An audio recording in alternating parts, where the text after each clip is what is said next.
அடுத்து மிதுன ராசி.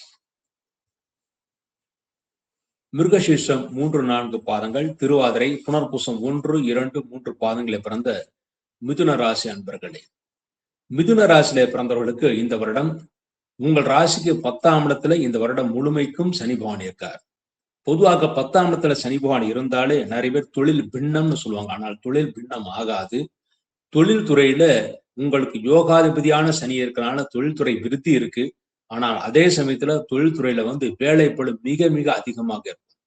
எந்த காரியம் எடுத்தாலும் உடனடியாக தொழில்துறையில உடனடியாக நடக்காது. காலதாமதமாகும். காலதாமதம் ஆனாலும் நிச்சயமாக தொழில்துறையில நல்ல விருத்தி இருக்கிறது. இந்த வருடம் வேலைப்பளு அதிகமானாலும் அதற்குரிய ஊதியமும் உங்களுக்கு கிடைக்கும். இந்த வருஷம் சனி 10ஆம் இடத்திலிருந்து 11ஆம் இடத்தை, அதாவது 10ஆம் இடத்திலிருந்து 12ஆம் இடத்தை, விரயஸ்தானத்தை பார்க்கிறார்.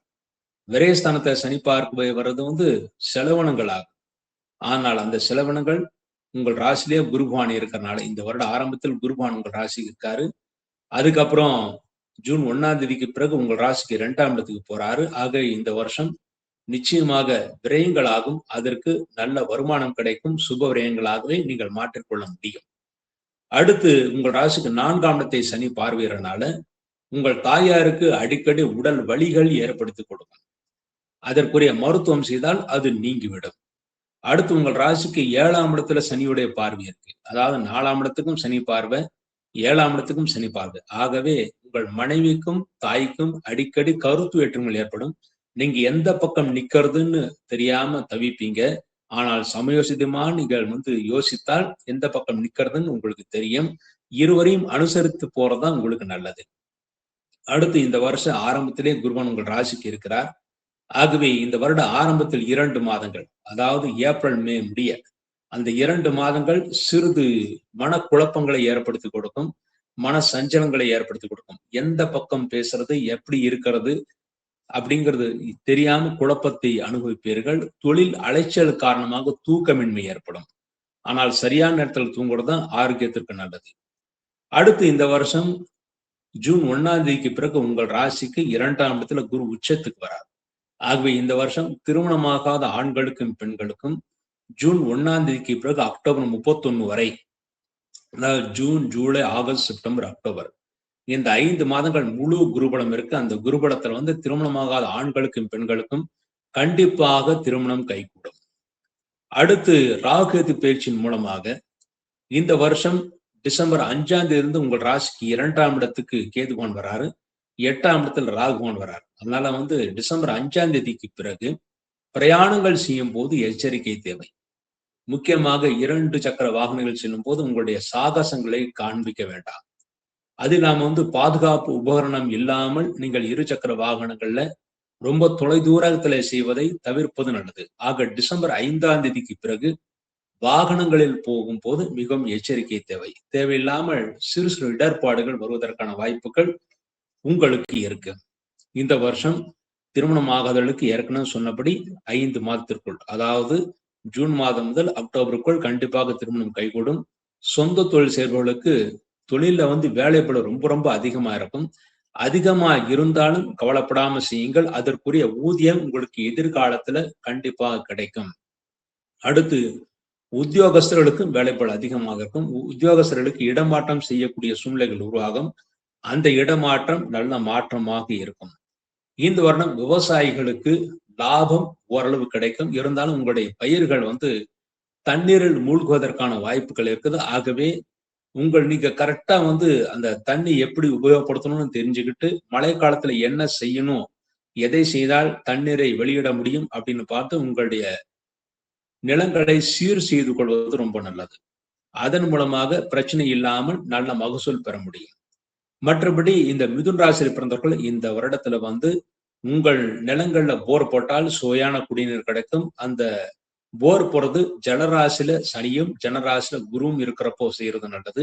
அந்த ஜலராசில குரு ஜனவரி, அதாவது இந்த வருடம் ஜனவரியில, இந்த வருடம் அக்டோபர் 31ஆம் தேதி வரை, அதாவது ஜூன் 1ஆம் தேதி அக்டோபர் 31ஆம் தேதி வரை ஜலராசியில சனியும் இருப்பாரு, குருவும் இருப்பாரு. அந்த டைம்ல போர் போட்டா சுவையான குடிநீர் உங்களுக்கு கிடைக்கும். இந்த வருடம் அரசியல்வாதிகளுக்கு நல்ல ஏற்றத்தை ஏற்படுத்தி கொடுக்கும். பயத்தை ஆரம்பத்தில் ஏற்படுத்தி அதன் பிறகு ஏற்றத்தை ஏற்படுத்தி கொடுக்கும். ஆகவே அரசியல்வாதிகளுக்கு ஒரு நல்ல யோகமான ஆண்டாகத்தான் இருக்கு.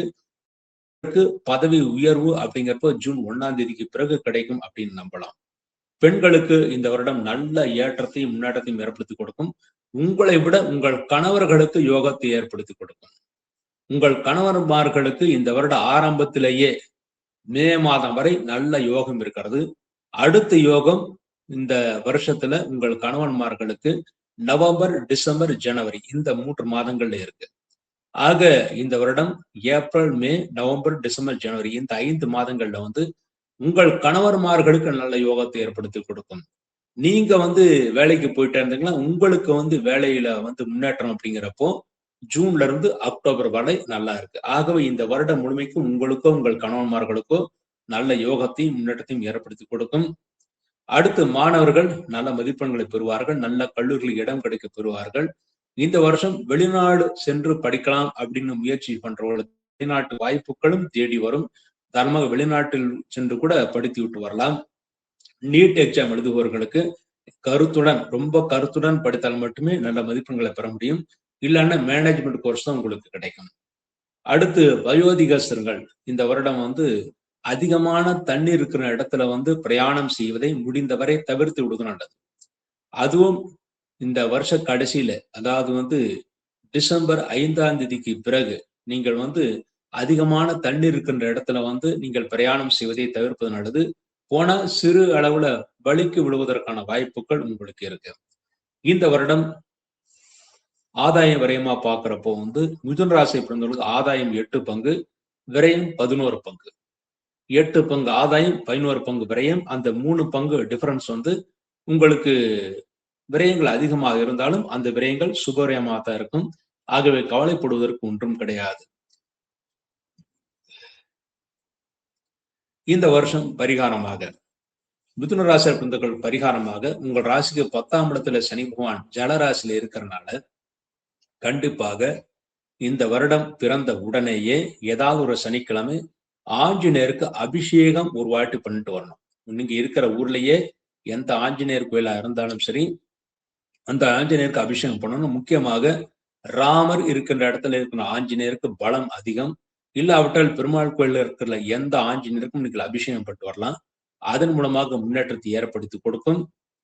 அடுத்து உங்கள் ராசிக்கு 2ஆம் இடத்திலே டிசம்பர் 5ஆம் தேதி கேது வரனால டிசம்பர் 5ஆம் தேதிக்கு பிறகு ஒரு நல்ல திங்கட்கிழமை அன்னைக்கு விநாயகருக்கு அபிஷேகம் பண்ணணும். இந்த 2 அபிஷேகங்கள் உங்களுக்கு நன்மைகளை ஏற்படுத்தி கொடுக்கும்.